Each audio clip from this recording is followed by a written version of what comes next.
Hello, everyone. Thank you so much for joining us here tonight. I would like to welcome our audience tuning in virtually, as well as our audience here in-house. I'm Connor, and I'm one of your lovely hosts this evening, as well as the producer of Story Number 1. We ask you to sit on the sofa, lay down the lazy boy, and or take a seat, and prepare yourselves for a night to remember. The voices of the Loft present a trio of thrilling tales, stories of mysticism, murder, and mayhem. But first, a word from our sponsors, while our assistants disinfect the booths. Alexa Grace, I need to find a house, but I have a difficult wish list. Tell me more. It needs to be haunted. What? Yeah, I just think it'd be so cool to live in a haunted house, but I can't find a realtor to help me. Wait, with ghosts and monsters and all that scary stuff? Yeah? Well, I know the perfect guy. Chuck Ekberg is dedicated and a real estate agent who will take on any challenge. But, Don't worry. I know this can be stressful, but Chuck Ekberg works hard to maximize outcomes for his clients. Okay, Alexa Grace, I'm gonna trust you on this one. I'll call Chuck Ekberg to find my ideal haunted house. Are we clean? COVID clear. Thank you. Now, allow me to welcome our esteemed players. Actors, take your places for story number 1.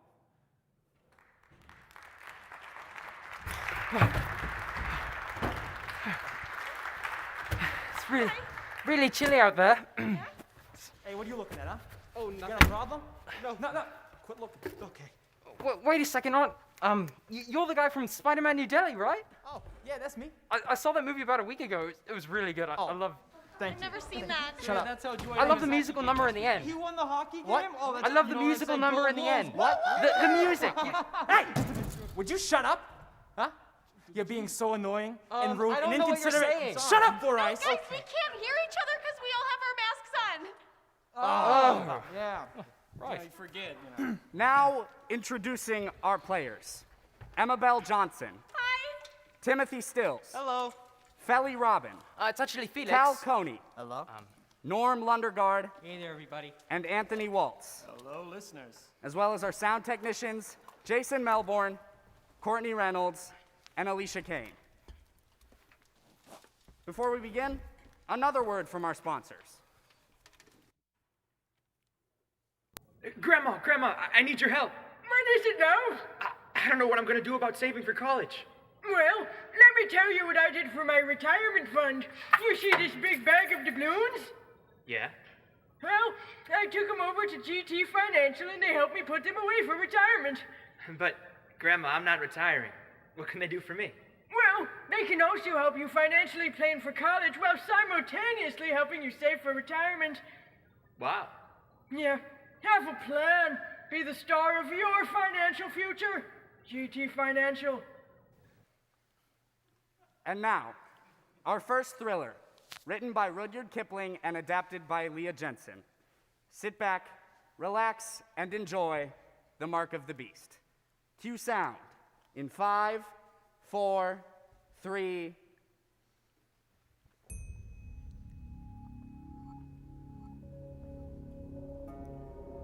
In the last few hours of 1889, I watched a mass of Englishmen in various uniforms file into their station on the edge of Dharamsala. They paraded down the streets, ignoring the poor and the hungry, huddled together for warmth, greeting each other with gregarious laughter and shouting. It's been so long. The people of Dharamsala were careful to lock their doors and cover their windows for the night ahead. You see, during the day they could predict the abuses of these Englishmen. But at night they could only anticipate the horrors these beasts might commit. As I turned to walk, a man and his horse raced by, nearly cutting me down. I yelled after him, "Gati kam karo!" Look out, you twit! That disrespect. I shook my head and started walking to the temple of Hanuman. The door to the station slammed open, and appearing at its entrance stood the ever-jovial fleet. Hello, my fellow Englishmen. I can't tell you how beautiful it is to see a room full of white faces. Hey, it's Fleet! Someone get me a drink. I just inherited my uncle's estate. Strickland of the police and I walked to our good friend Fleet and shook hands with him. Congratulations, Master Fleet. Where is your new estate? Just 2 kilometers east of the village in the Himalayas. It's beautiful. Spectacular landscapes and creatures of all sorts. My uncle won it after the last Indian rebellion in '57. Brilliant. Lockwood and I shall have to visit sometime. I, for one, have always been mystified by the beauty of the Himalayas. Hey, look at what I found in the garden. It's a hedgehog all curled up. Let's see how it fares as a billiard ball. Come, friends, let's play. I'll grab us some drinks. What a good man you are. I walked over to the bar. What can I grab ya? 3 sherry and bitters. When I returned, the hedgehog had uncurled itself and attempted an escape, causing a whole chase to ensue. Hey, there it goes. Get after it. Don't let it get away. But a part of me felt Put that on sorry my for the fingers. little creature. I'd have to- In his mad dash, get his away. body met the boot of a soldier and he flew Don't across hurt the it. room, landing next to the open By the door. door. By the door. He got up and ran Don't let it out, get out. limping slightly. When I looked back at Strickland and Fleet, they were laughing with delight. Did you see that? I handed them their drinks and suggested we should find a table. We hadn't been at our table for more than 10 minutes when Fleet had finished his drink and ordered a whole bottle of champagne and a tray of desserts for the table. He poured us all glasses. And when he was on his second glass, he stood and addressed the crowd, saying, A toast to my friends. To Her Majesty Queen Victoria, Empress of India, long may she reign! And to India, the crown jewel of the British Empire, may it forever stay that way! Yes! It's almost midnight. 10, 9, 8, 7, 6, 5, 4, 3, 2, 1, Happy New Year! Strickland, Fleet and I's first act of the new decade was to fill our bellies with all the whiskeys and sodas we could manage. Fleet outdid us both. After his 5th whiskey soda, he decided he needed coffee, but he added cognac to the brew for good measure. A game of billiards started, and Fleet joined with a mug of beer in hand. And at 2:30, Fleet took the Polo Championship Cup from behind the bar, held it above his head, and proclaimed, I am the master of all polo. I am the king of polo. Indeed you are. Mr. Strickland, Mr. Lockwood, I proclaim so that all can hear, you are my most dearest friends. Last call. My dearest friends, let us end this night with a glass of brandy. As Fleet walked to the bar, he suddenly doubled over and retched into the Polo Championship Cup still in his hands. It was at this moment we decided to form a guard of dishonor to take Fleet back home. We gathered our coats and said our goodbyes to all those left at the station. We entered the cold night air and began our journey to Fleet's estate. God save our rights. Is it righteous or gracious? No, you get me off beat. I got to stay. Lockwood, stop directing your My sleep was suddenly broken by the sound of men loudly singing some nonsensical version of God Save the Queen. Just put your hands down. It was late at night, and the only people in the temple were myself, a devotee, and a sadhu, in the late stages of leprosy, who was known only as the Silverman. Curious to find the source of this noise, I entered the sanctuary where Hanuman's idol stood. And through the doorway, I saw 3 Englishmen appear, with one of them walking straight towards Hanuman. Would you look at that thing? Come on, Fleet. We need to get moving. We're not going to make it to your estate till sunrise. I recognized the man immediately. Not more than a few hours ago, he had almost run me over with his horse. Dread filled my heart. He walked into the sanctuary, lighting a cigar he pulled from his pocket. As he passed, he smiled viciously, patting my back. While I have a decent grasp of the English language, in that moment fear filled me, and I couldn't find the words. I tried to ask him, "What are you doing?" Shh. but he just blew smoke in my face and laughed. That smell of smoke and alcohol. Really, Fleet, it is time we left. I want to give my respects to this creature.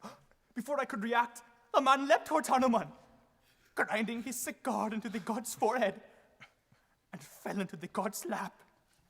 This disrespect could not go unchecked. See that? Mark of the beast. I made it. Isn't it fine? Fleet! My God, man! What the hell has gotten into you? We need to leave. Now. No. Good old Hanuman makes for a good pillow. I started to move towards them to forcibly throw out this criminal and his friends.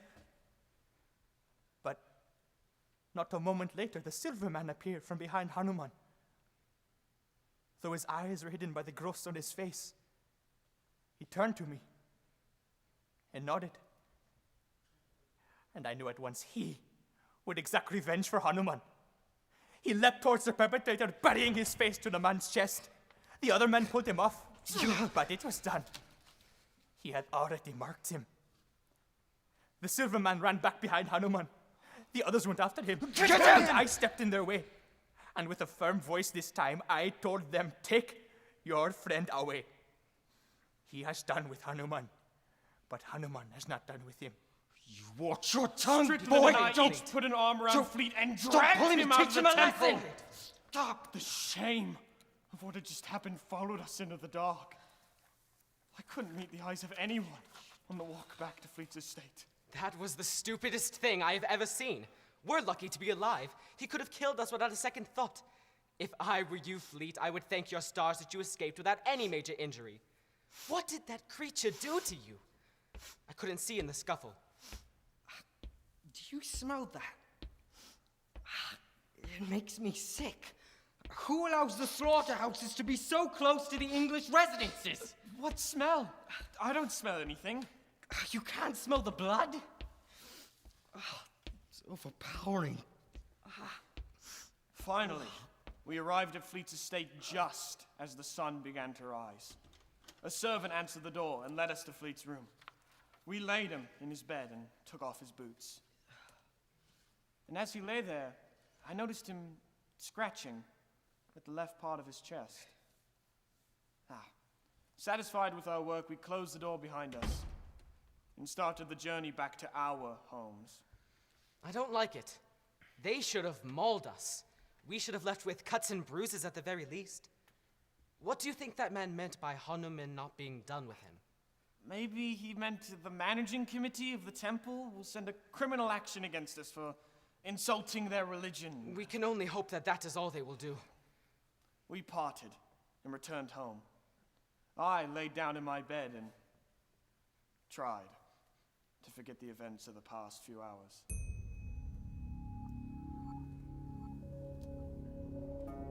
After the men left, I turned back to Hanuman, tears filling my eyes.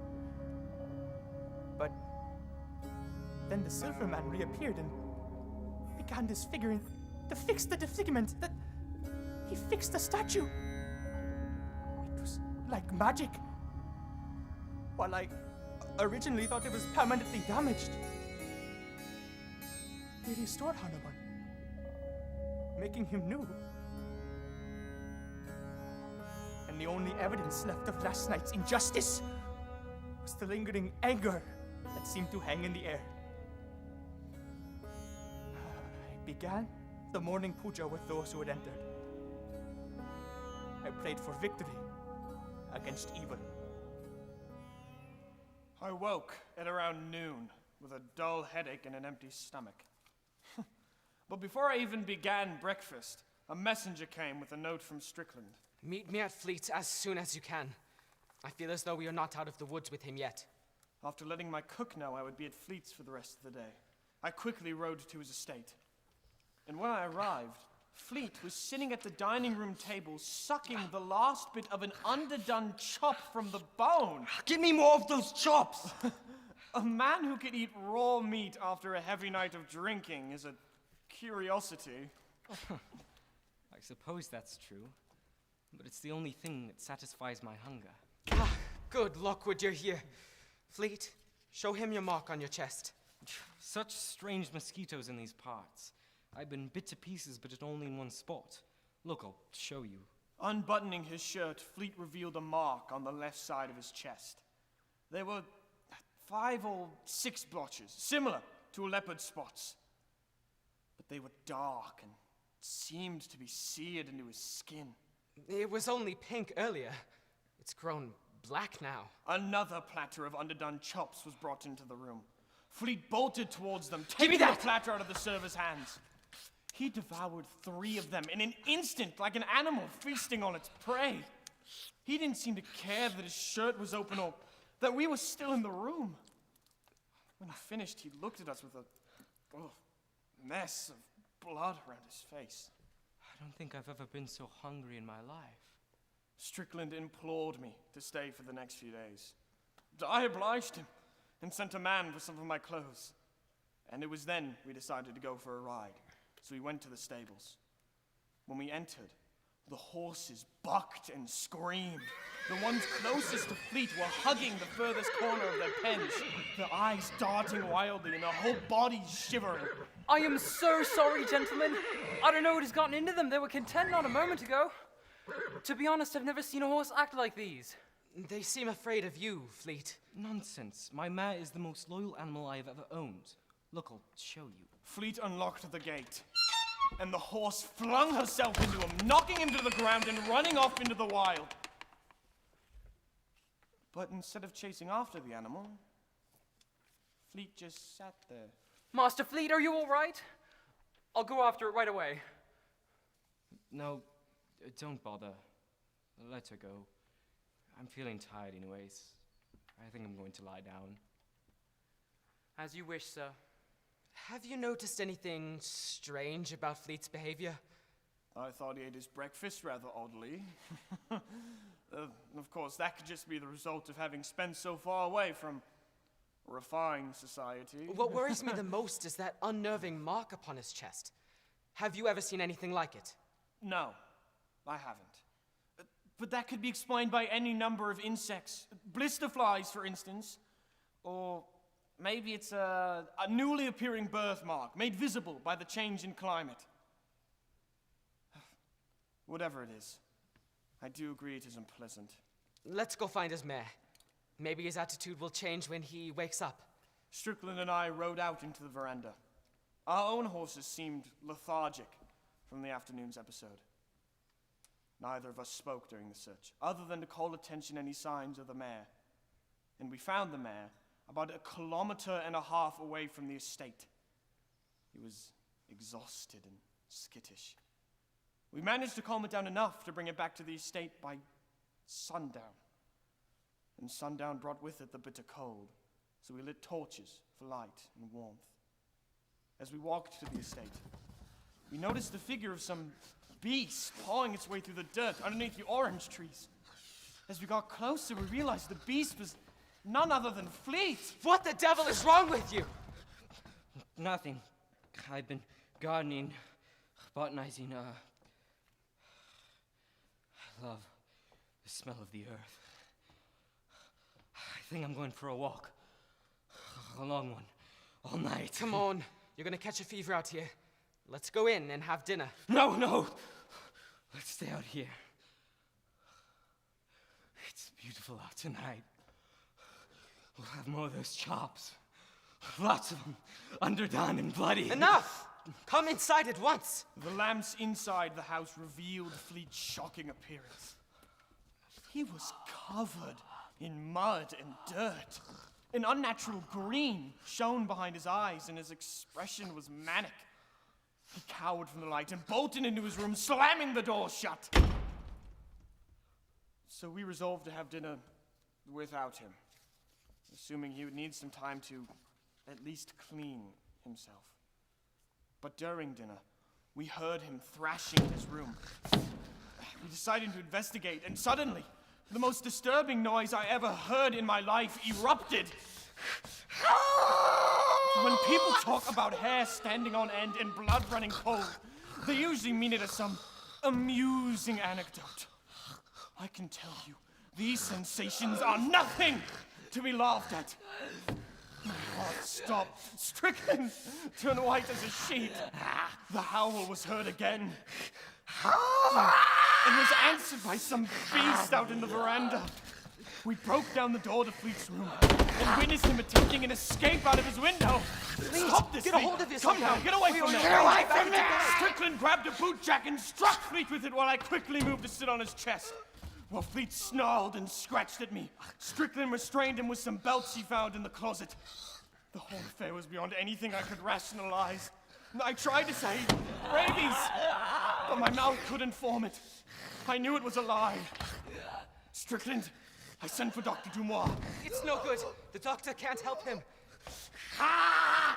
After nightfall, the Silver Man beckoned me to walk with him. Though he was blind, he moved purposefully, leading me into the mountains. And when we reached a sprawling house, he stopped and pointed to it.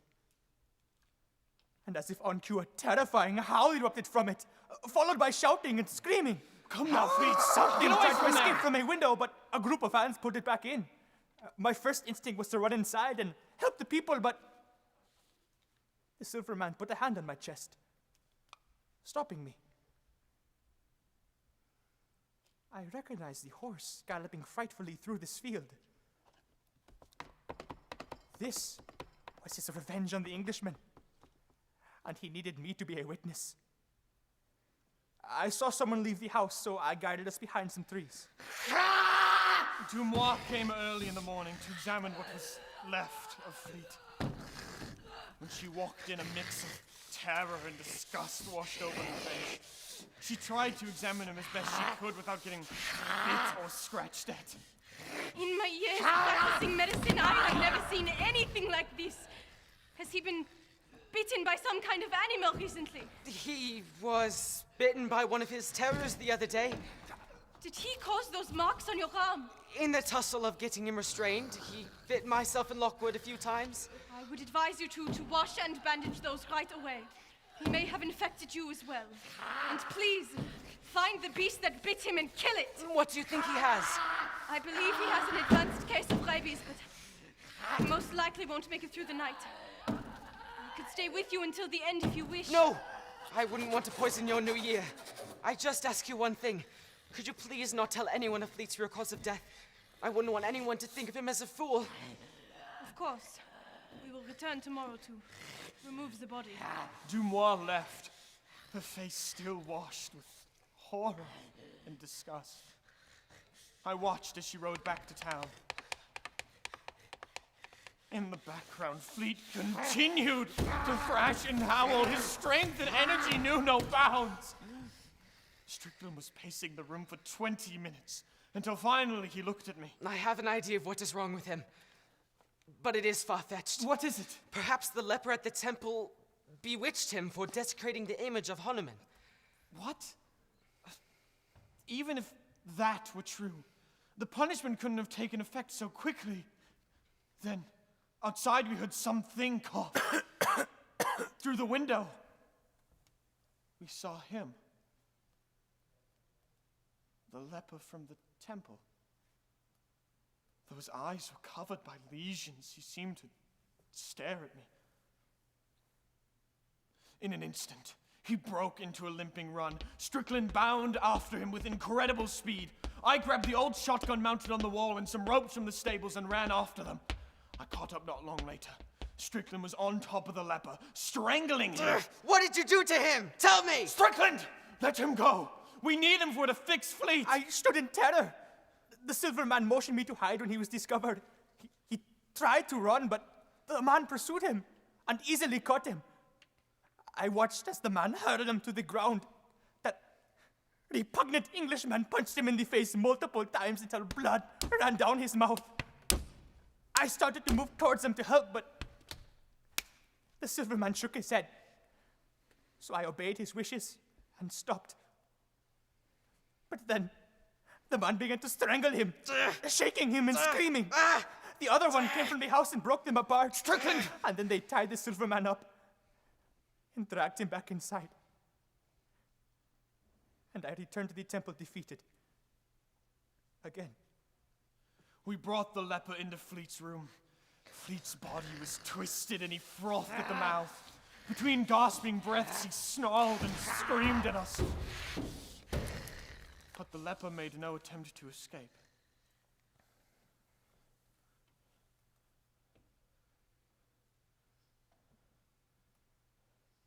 The leper didn't move. I looked at Strickland, the veins in his forehead about to burst. We were going to have to use extreme measures. I grabbed the fire poker and placed it in the fire, allowing it to heat up. After a few minutes, Strickland took the poker and placed it right into the leper's chest.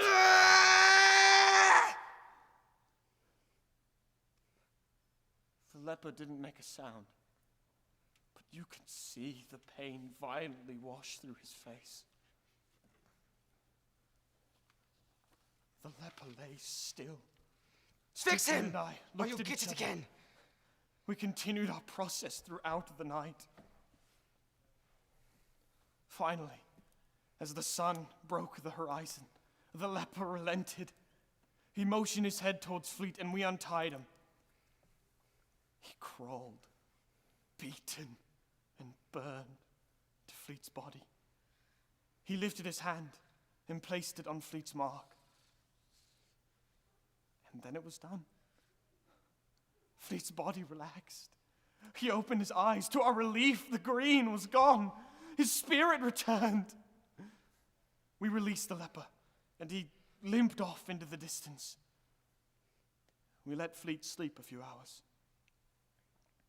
We wondered if he, hell, any of us, could recover. That shameful feeling from the night before returned. What had we done? Could it be undone? Dumois returned a few hours later with a nurse. How is he? If he is dead, it is best we quickly start our work. That smell can linger in the walls. I don't know. He had a rough night. We've left him alone for the past couple of hours to let him rest. Let's go in to discover his outcome. We headed to Fleet's room, fully expecting him to be lying dead. However, upon opening the door, Fleet was sitting up, wide awake. The black splotches were gone. Hello, dear friends. A happy new year to you all. Why is the doctor being called? With a nurse? Oh, how long have I been sleeping? My head's pounding. Never again will I mix my liquors. I nearly died. How could this be? He was in the end stage of rabies. Perhaps you were wrong. Well, since the patient is perfectly fine, it is time we returned. Must have been one beastly hangover. Excuse me.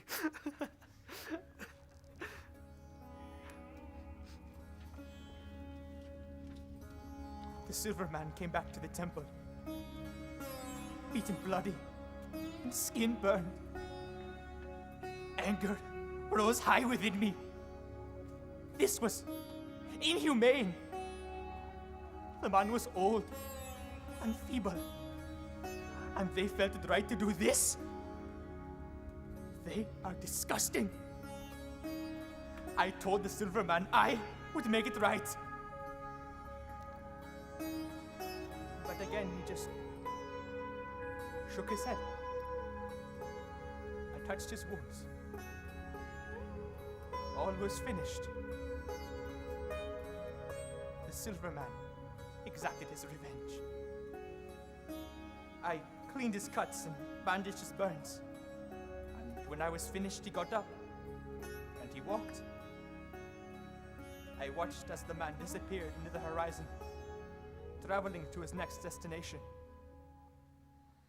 And that very afternoon, the two abusers returned to the temple.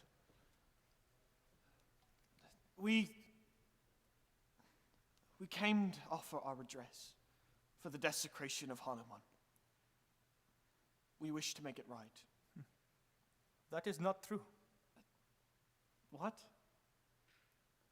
No white man has ever touched thee, God. But just the other night, my friend... No white man has ever touched thee, God. Listen, I don't think you understand. We have just spent the last day and a half reckoning with the punishment bestowed upon him after he dug his cigar into that statue. I promise you, no white man has ever touched the god.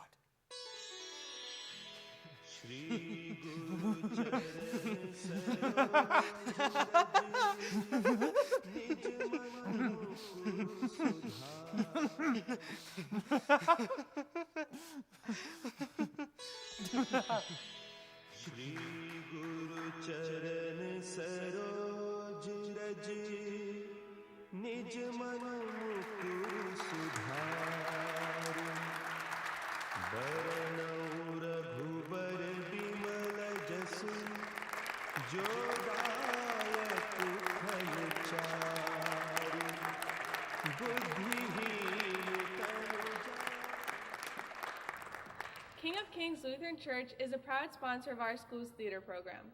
At King of Kings, part of their mission is to be active in our community. They have uplifted this purpose by donating to the Loft stage for the past 10 years.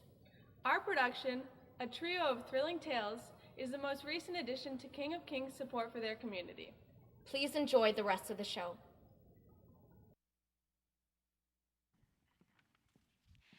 Hello, everyone. My name is Lauren, and I will be your second host for the evening.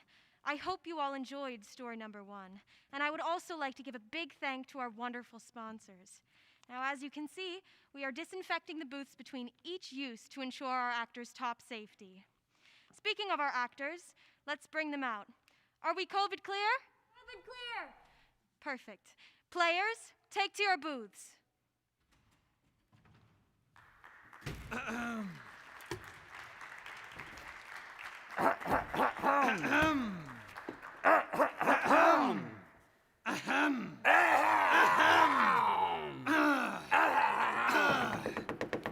Enough.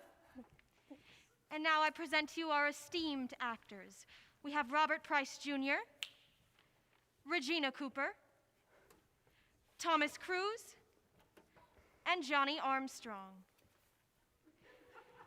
And now, it is my pleasure to introduce to you The Cask of Amontillado, written by Edgar Allan Poe and adapted by Marcy Panion.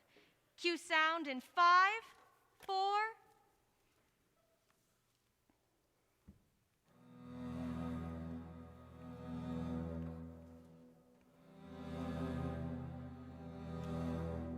Revenge.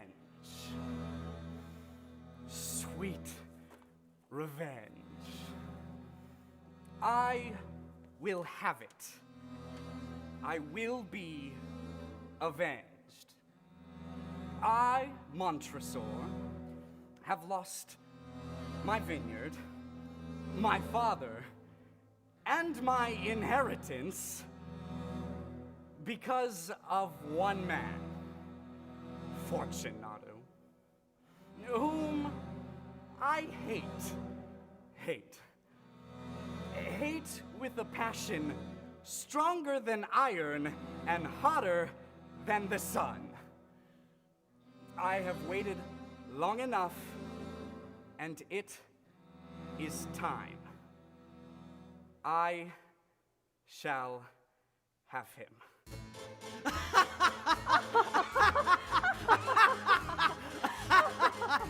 And now, Lady Fortunato, we shall go and try the wine. Oh, my lord, I believe you've had enough wine for the night. We must be getting on. Absolutely not, my lady. I'm wearing this jester costume, and I must continue in my character guise. To be the life of the party, and one needs to sample more wine to do that. That is my role tonight. And the truth is, I have a good taste for wine, and can spot the good wine from the bad. It is my gift. But, my lord, you are drinking the bad wine along with the good wine. That is how I can tell the difference. I can only appreciate the good wine when I taste the bad. I can spot from what region and grape a wine originates. I am a true enophile. Yes, Fortunato fancies himself a wine connoisseur and takes much pride in his knowledge. This is where my trap begins. Fortunato! Seems fitting that he is wearing the costume of a carnival jester. I made myself visible. Montressor, I'll have another. The red this time. My dear Fortunato, how lucky you are that we have met. You are looking very well and rating the wines of the evening, I see. Have you found a good one yet? Montressor, I've yet to find a wine that suits the delicate balance that only my palate can ascertain. It is a gift from God. How is your father? The insults never end.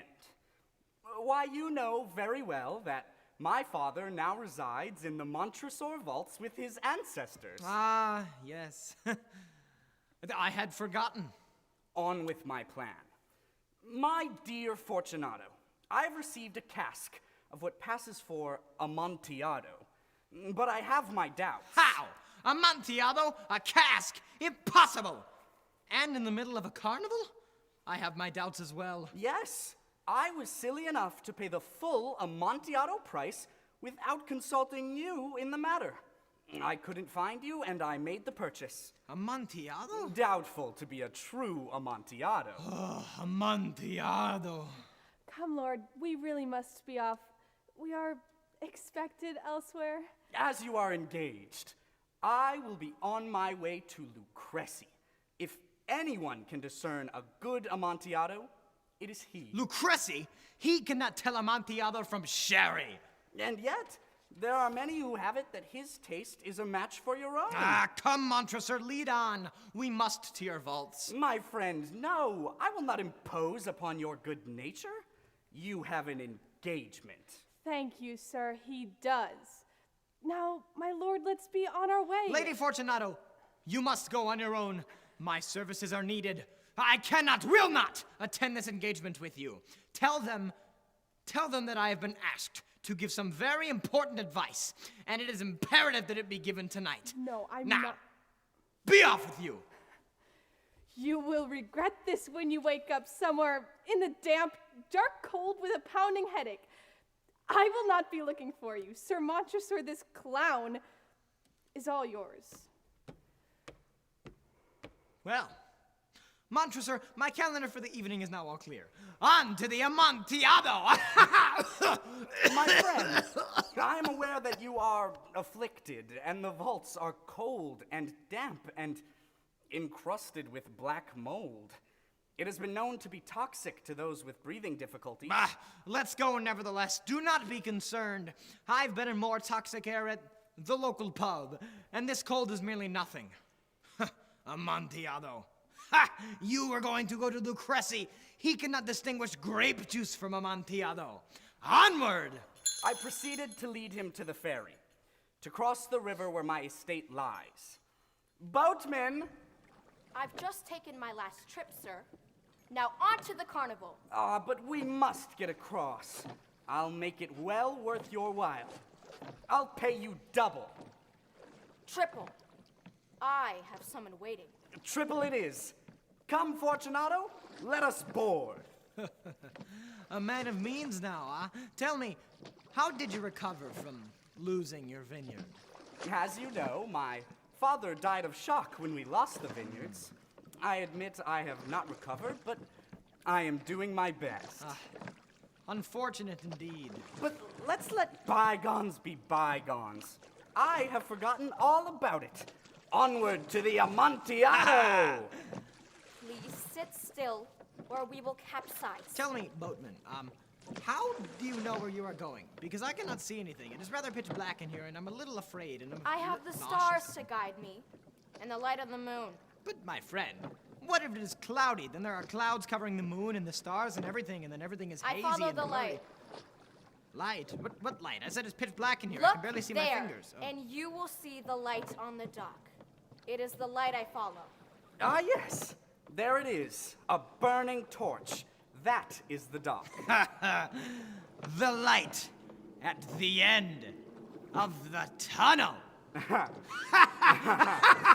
I have brought with me a flask of Medoc. Would you like some? But of course. How kind of you. Ready yourselves for docking. We depart. Watch your step, Fortunato. Yes, I seem to have lost my sea legs. You still owe me 15 lira. Yes, my good man.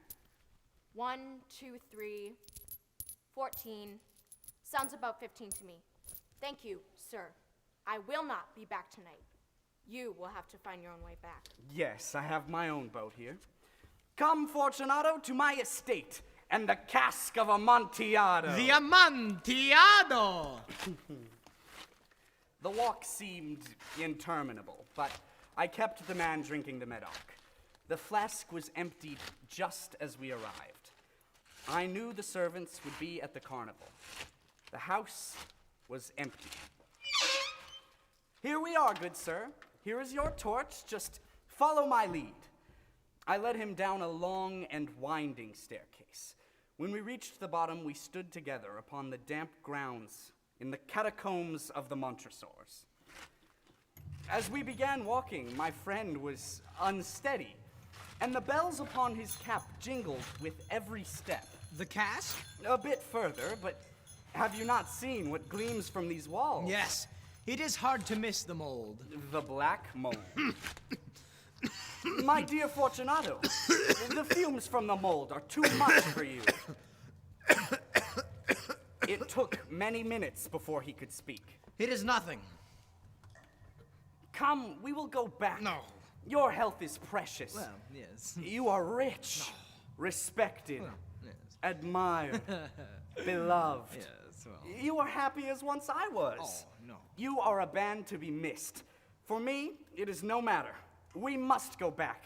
You are ill, and I cannot be responsible. Besides, I can go to Lucrezi. Lucrezi? He cannot distinguish Amontillado from pond water. Enough. This is nothing. A mere cough won't kill me. I shall not die of a cough. True. I had no intention of alarming you, but you should use all proper caution. Here, a draught of the Medoc will defend us from the damps. I knocked off the neck of a bottle, which I drew from long rows of its fellows that lay upon the mold. Drink. I drink. To the buried, repose around us. And I, to your long life. These vaults are extensive. The Montressors were a great and numerous family. I forget your motto. Nemo me impuna laces. Ah, yes. The foot, crushing the snake. No provocation without impunity. A strong coat of arms indeed. His eyes were reflecting the effects of the Medoc, and, well, I admit I was feeling quite warm from the Medoc as well. The mold, it is more prevalent. Come, let us go back, as I am worried for your health. It is nothing. Let us go on. But first, another drink of the Medoc. Now, let us proceed to the Amontillado! Be it so. We made our way through low arches and continued to descend. The foulness of the air made our torches seem to glow rather than flame. The remote end of the crypt's walls were lined with human remains piled to the vault overhead, much like the great catacombs of Paris. Within the walls of bones, there was a small interior crypt. It seemed to be of no use, though I had found a purpose. Is it in here? Ah, so clever to keep a Cask of Amontillado so hidden. You take too much caution, my friend. I hope that it has true value. Lucrezi. He is an ignoramus. He does not know the difference between Amontillado and piss water. Ah, but it stops here. I found the chain. And as he turned Where to is me, the cask? I wrapped the chain around him, and using a padlock, I chained him to the wall. He was too astounded to resist. It took just a few seconds to secure it. Wait, what? What is going on, Montressor? pass your hand over the wall. You cannot help feeling the slipperiness of the mold. It is very damp and poisonous. Once more, let me implore you to return. Yes, please. No! I will not. So now, I must leave you. The Amontillado? The Amontillado. I took the bones and tossed them aside. I uncovered a quantity of building stone and mortar and began to build my wall. Montressor, I demand that you stop at once and unchain me. I laid the next tiers. Oh, no. I continued to build in spite of the sounds made by Fortunato. And in some way, I found the noise quite motivating and moved faster because of it. The wall was chest high, and I could barely see the figure on the other side. You must let me out! I shall die here! His Montressor, please let me go! I caused me cannot to tremble, breathe! and I can't thought move. of Please let me rescuing go. him. But when I Please, placed I my won't do hand anything. upon the What catacombs, have I done? I was satisfied Please, to Montressor. keep going. I approached the wall and continued my work. Montressor! Ah, Montressor! This is indeed a very good joke, an excellent jest. We will have a rich laugh about it at the Palazzo over our wine. The Amontillado, yes, the Amontillado. But it is now getting late, and they will be waiting for us. And Lady Fortunato and the rest. Let us be gone. Yes, let us be gone. For the love of God, Montressor. Yes, for the love of God.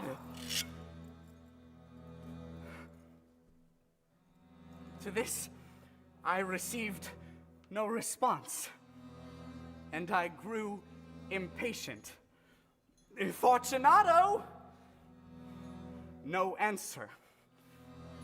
I called again. Fortunato! I thrust my torch through the remaining opening and let it fall within. I became sick and hastened to close the last opening in the wall. I then piled all the bones in front of it. Fortunato! Fortunato! I was satisfied with my work.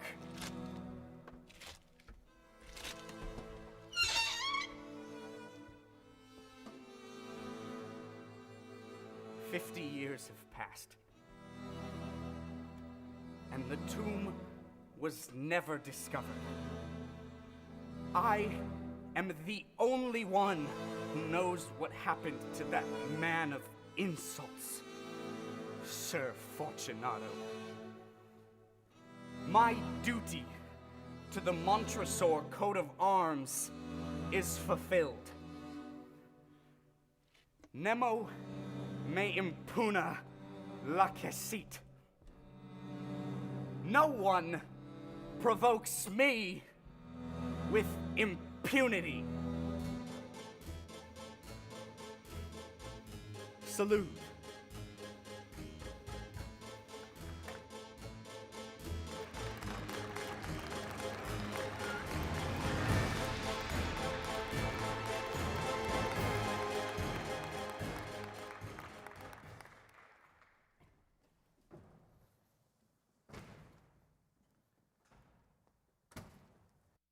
Ladies and gentlemen, physical and virtual, thank you for joining us tonight. My name is Ethan, and I am your third and final host of this trio of thrilling tales. Tonight, we've taken you on a journey to the depths of the Himalayas to witness the mystical, horrifying tale of the Mark of the Beast.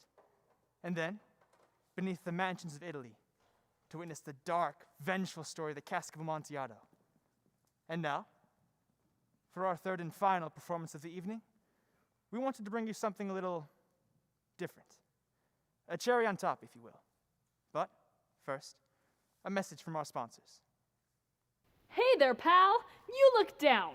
What's wrong? Well, I need to sell my home, but I have no idea what to do. Well, I can help. You can? Well, yes, or rather, Kim Zayton can. Kim Zayton? Who's that? Kim Zayton is the #1 real estate agent in Woodbury, Minnesota for Heller Williams. Wow, she sounds fantastic. I'll call her right away. Kim? Great. If you need help selling your home, hire a proven real estate agent to sell your biggest investment. Go to www.kimzayton.com for more information. Thank you, Kim Zayton. Now, are we clear? COVID clear. We are COVID clear. I'll ask our actors to take their places, and we'll make sure everything's right and ready for the show.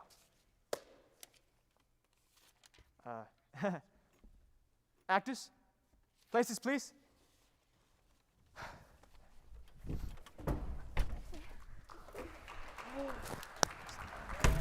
Hello. Oh my gosh, it's been so long. How are you? Is that you? What? Serious? What about you? Are you still dating Rachel? What? Yeah, what about you? Hi. Oh, yeah, that sounds like so much fun. How are you?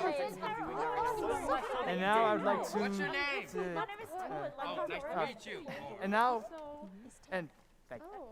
And now, I'd like to introduce our players for the evening. On our cast list, we have Colby Fields, Gigi May Jane, Lawrence Donahue, Hi. Darren Skulovitz, Tor Campbell, Didgeridoo. Nora Roberts, Amela Williams, and Cheryl Chow. Hiya.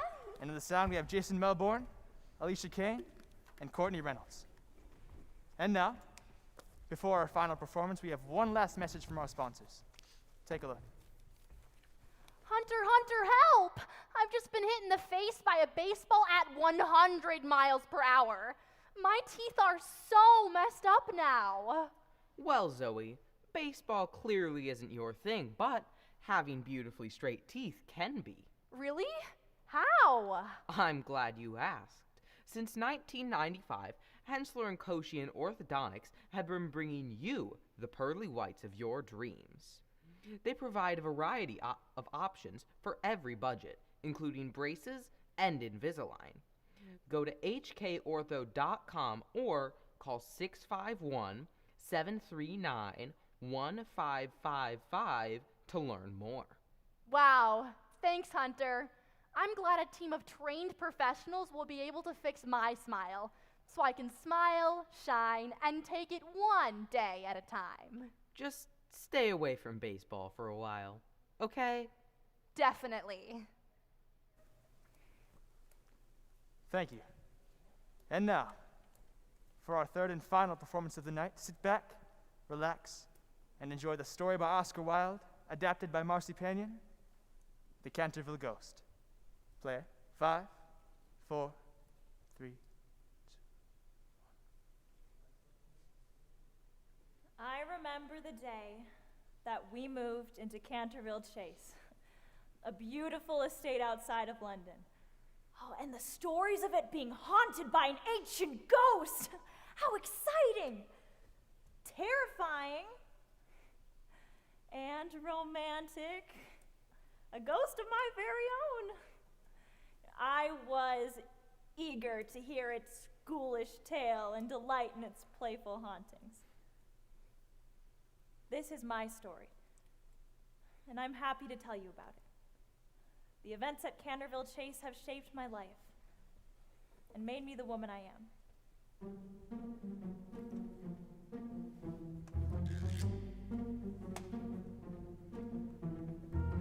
The new owners of Canterville Chase will be arriving at any minute. Is everything ready? Of course, sir. We've been ready since July.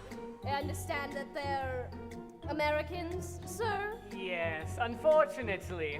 A minister. Is he aware of... Of course, Mrs. Umney. Do you think I wouldn't tell them? I more than told them. I warned them.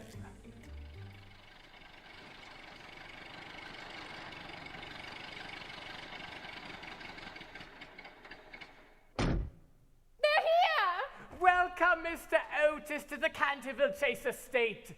Lord Canterville, I am honored that you would welcome us. Thank you. This is my wife, Mrs. Otis. Wonderful to meet you, sir. This is my eldest son, Washington. Sir. My daughter, Virginia. You can call me Jenny. And the twins, we call them Stars and Stripes. We're hungry! I'm happy to have you here. I must warn you one last time. The last occupant, my grand-aunt, the Dowager Duchess of Bolton, was frightened into a fit when she felt skeleton hands on her shoulders. Don't remind me. Mrs. Umney and our cook have also seen this frightening spectre. Yes, I have. Many times. Terrifying. But I stay out of loyalty to history and this estate. And I hope to be of assistance when it comes to the ghost. I stay as well. My lord, I'm well aware that along with the furniture, Mrs. Umney, and the cook, we have inherited a ghost. But I reckon the latter is a figment of the imagination. There is no such thing, sir. If there was, we would have already had them on display in America. Well, don't say I didn't warn you. I must be off. Good day. Would you like a ride? No, thank you. It's a beautiful day. I will walk. Come, Mrs. Otis. Let's look at our new home. It is absolutely We have much better synthetic options in America. Jenny! Father, I'll be in a minute. Very well. The first that I saw of the ghost's work was right behind the main door. What is this stain on the carpet? Yes, ma'am. Blood has been spilt on that spot. Not pig's blood, I'll tell you. How horrid! I don't care what kind of blood. I can't have bloodstains in a sitting room. It must be removed at once. It is the blood of Lady Eleanor de Canterville, who was murdered on that very spot by her own husband, Sir Simon de Canterville, in 1575. Sir Simon died under mysterious circumstances himself 9 years later. Some say he was turned into a bat and flew into the forest. Rah, rah. But most believe it's his guilty spirit that haunts the chase. The blood stain is very admired by visitors. It cannot be removed. Nonsense. We Americans have invented a stick that will clean anything. I shall clean it, Mother. Oh, that will be wonderful, dear. See, I knew Pinkerton's champion stain remover would clean it up.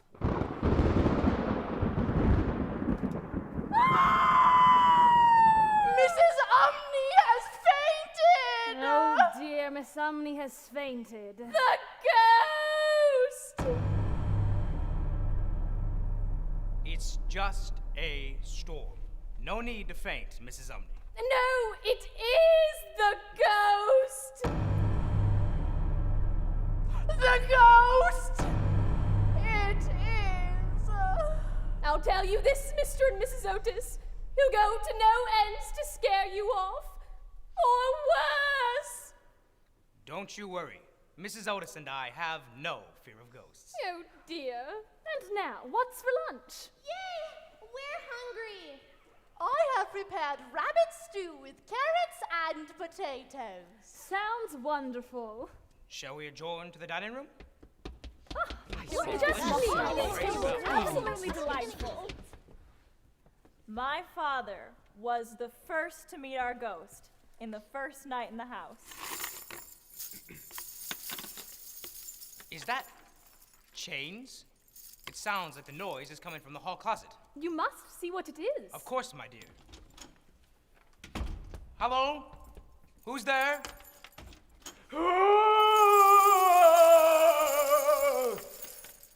My dear sir, I must insist on oiling those chains. I have an amazing product for you called Tammany Rising Sun Lubricator, made in America, of course. Please, take my bottle and simply apply it to the chains, and they will be silenced. The ghost was stupefied and stunned. Well, Lord Canterville was telling the truth. There is a ghost who haunts this estate. Well, isn't that interesting? Will he keep the noise down then? I would think so. I advised him to use the Tammany Rising Sun Lubricator. Sweet dreams, my dear. Oh dear. I believe he may have indigestion. That sounds like he has a bad case, poor fellow. Next time you see him, give him some Carters, the liver pills.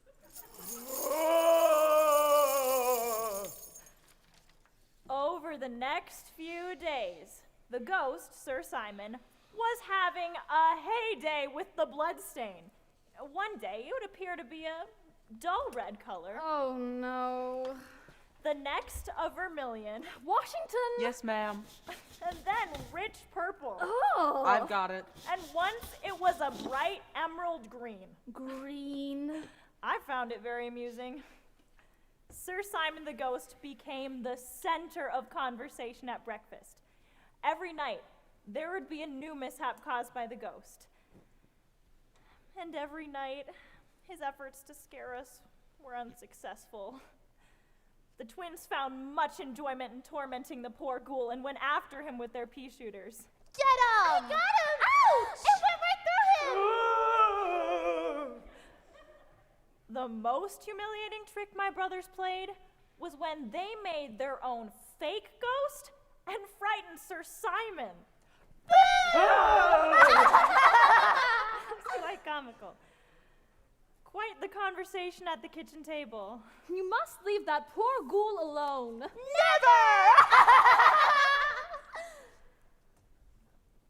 To my great disappointment, though, I was never the target for these hauntings. I felt left out. I wanted so much to meet him. I think that the work of frightening us was weakening him, as his groans seemed to be quieter.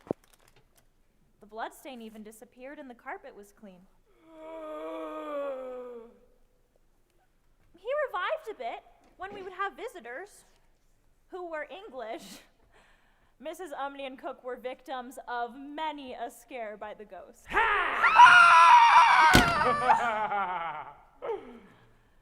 We did have many visitors from London, and it was one of these visits when I met the Duke of Cheshire. You must be Miss Virginia Otis. Ginny, please. Glad to meet you. I am glad as well. Do you play cards? Oh, yes.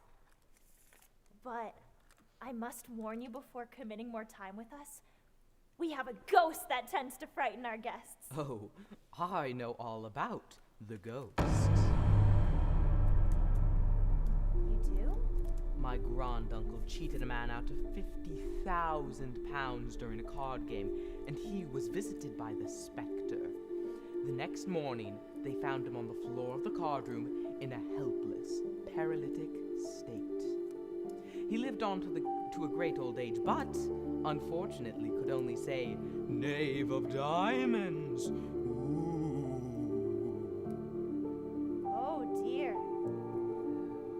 We have kept the secret in our family for quite some time. Do you ride? Oh, yes. It's my favorite pastime. We spent the entire visit together, riding, playing cards, and swapping ghost stories.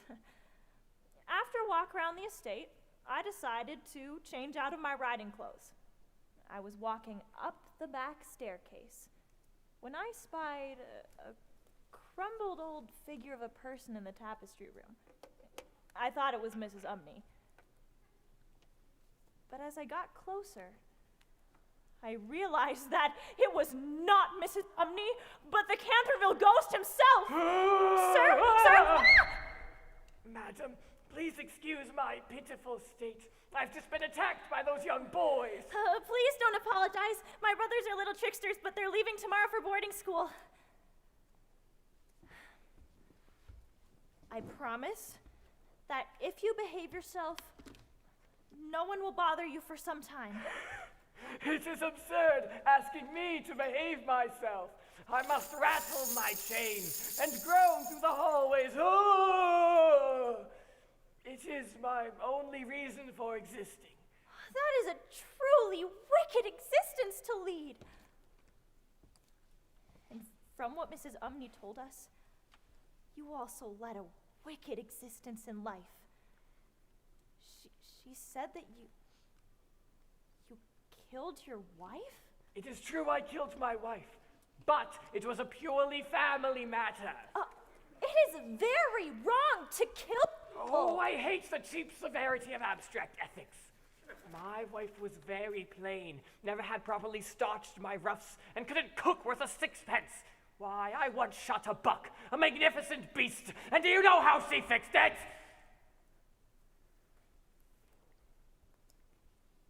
Well, it is no matter now, for it was long ago. I do not, however, think it is very nice of her brothers to starve me to death for killing her. They starved you to death? Oh dear. Are you hungry? Do you want a sandwich?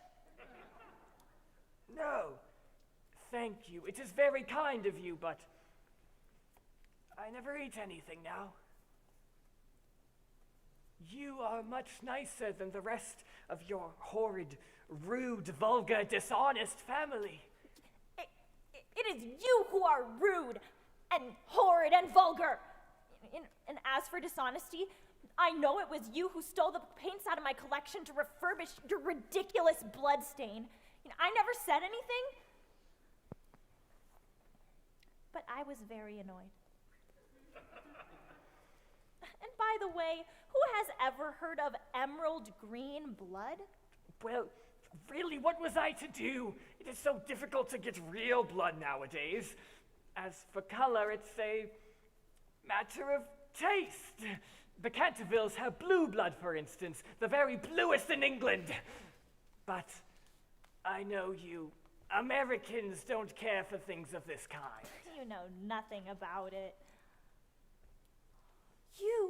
You must come to America, where you can improve your mind. Once in New York, you'll be a great success. I know tons of people who would give $100,000 just to have a grandfather. And much more than that to have a family ghost. I don't think I would like America. There is nothing there, no real history. Americans are disagreeable. Well then, I'll say good evening to you. Go and ask Papa to give the twins an extra week of holiday. Please, don't go, Miss Virginia. I'm so lonely and unhappy. I don't know what to do, and I don't sleep. That's absurd. I have no problem sleeping, especially in church. Even babies know how to do that, and they're not very clever. I haven't slept for 300 years. Poor ghost. Have you no place you can sleep? There is a little garden beyond the pine woods. There the grass grows long and deep, and the great white stars, the hemlock flower, bloom. There the nightingale sings all night long. All night long he sings. And the cold, crystal moon looks down. The yew tree spreads out its giant arms over the sleepers. You mean the Garden of Death? Yes, death. Oh, death must be so beautiful to lie in the soft brown earth, the grasses waving above one's head, and listen to the silence, to have no yesterday and no tomorrow, to forget time, to forget life, to be at peace. Perhaps you can help me. You can open the portals of death's house for me, for love is always with you, and love is stronger than death is. Have you ever read the old prophecy on the library window? Often. When a golden girl can win, prayer from out the lips of sin. When a barren almond bears, and a little child gives away its tears, then shall all the house be still, and peace come to Canterville. But I don't know what it means. It means that you must weep with me for my sins, because I have no tears. and pray with me for my soul because I have no faith.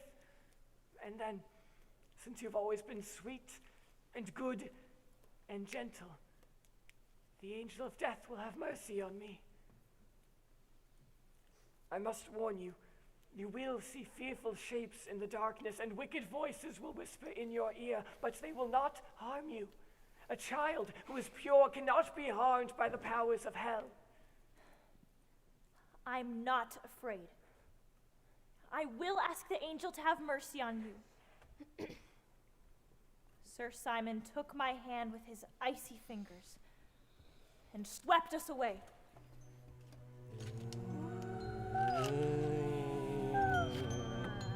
Christ.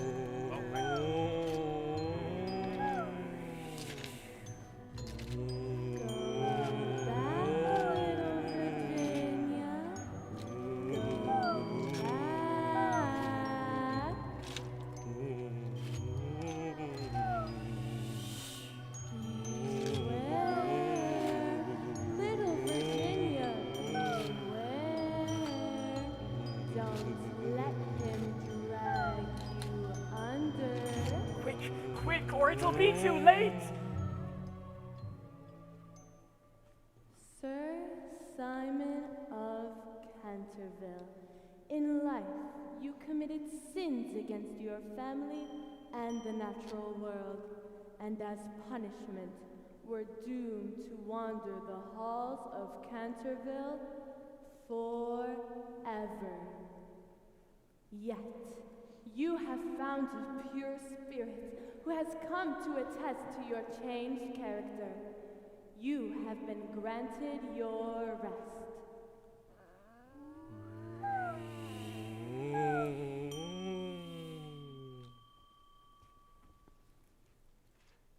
Thank you.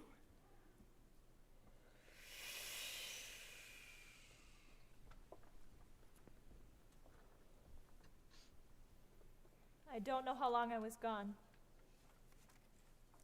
but it was enough for my family to worry. There was a hunt for me led by my father and the Duke of Cheshire. We must call Scotland Yard. She's been gone too long. Cecil and I will find her. Calm down, honey. We will Jimmy, find her. this Trust me, isn't we will like find her. Trust me, we will find. Virginia! Good heavens, child! Where have you been? Cecil and I have been riding all over the country looking for you. Your mother is frightened to death. You must never play these practical jokes again. Except on the ghost! Except on the ghost! Oh, such a fuss from all of you. I wasn't gone for very long. My own darling. Thank God you are found. Papa, I've been with the ghost. Look, he gave me this box of jewels. He'd been very wicked. He was really sorry for all that he'd done. Now, he's truly dead. You must come and see him. Take us.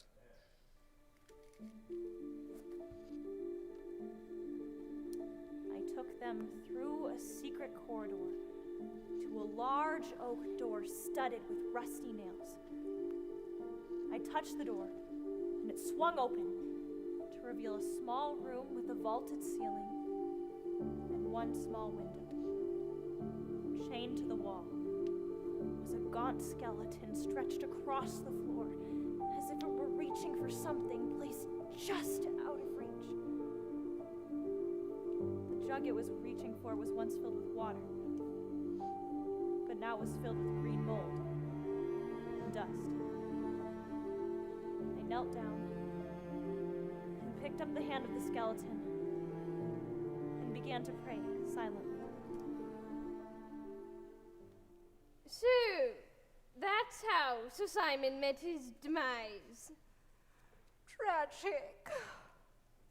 Look, the withered almond tree has blossomed. I can see the flowers plainly. God has forgiven him. What an angel you are. I love you. Well, now, all of you should eat. I'm starving. Me too! Oh, I hope it isn't broccoli.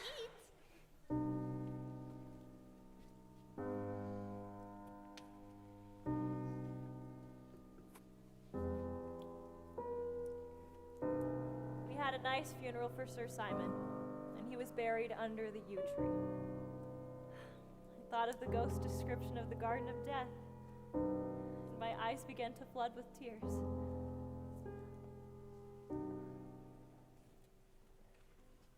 As for the jewels, my father felt that they should be returned to the estate. Ah, my dear Mr. Otis, what brings you to London? My lord, I know that in this country, Mortmain is held to apply to trinkets as well as to land, and it is quite clear to me that these jewels are, or should be, heirlooms in your family. I actively take them and regard them as your property. I could not possibly do that. They are intended for your daughter. My daughter is young, and thankfully has no interest in jewels. She would, however, like to keep the box. She has become quite attached to it. My dear sir, your charming little daughter has rendered my unlucky ancestor, Sir Simon, a very important service. My family and I are much indebted to her for her marvelous courage and pluck. The jewels are clearly hers. I'd be a real cad to take them from her. Lord Canterville was not to be swayed. I was able to keep the jewels and wore a beautiful necklace the day I married the Duke of Cheshire. Oh, congratulations! Thank you so much. After our honeymoon, we went back to Canterville Chase and walked to the lonely churchyard by the pine woods.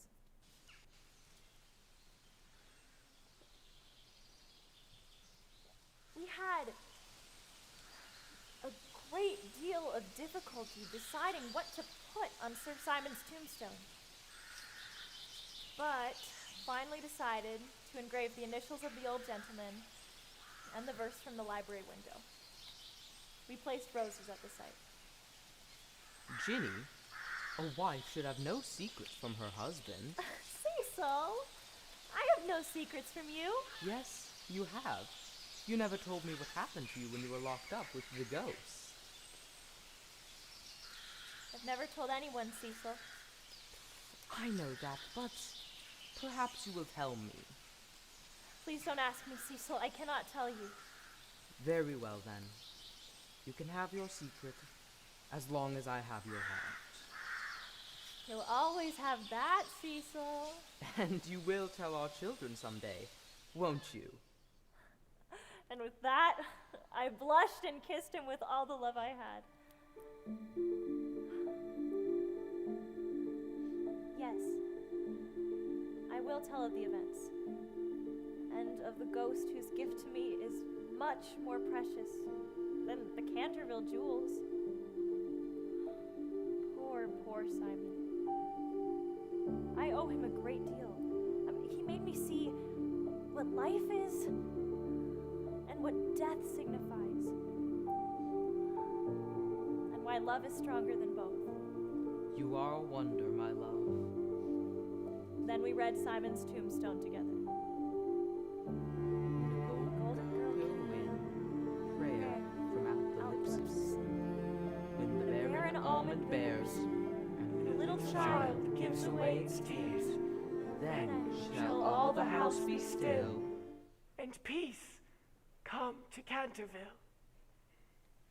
And that is the story of the Canterville Ghost.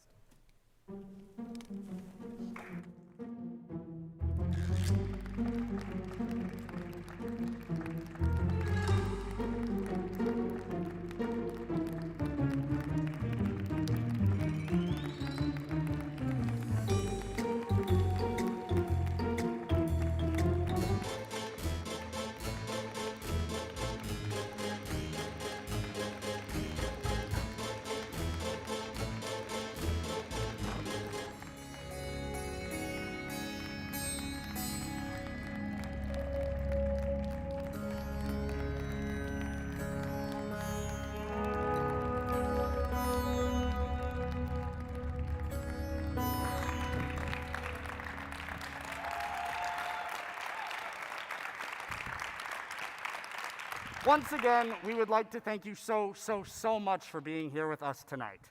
And of course, donations are appreciated, and for more information on that, you can go to theloftstage.org.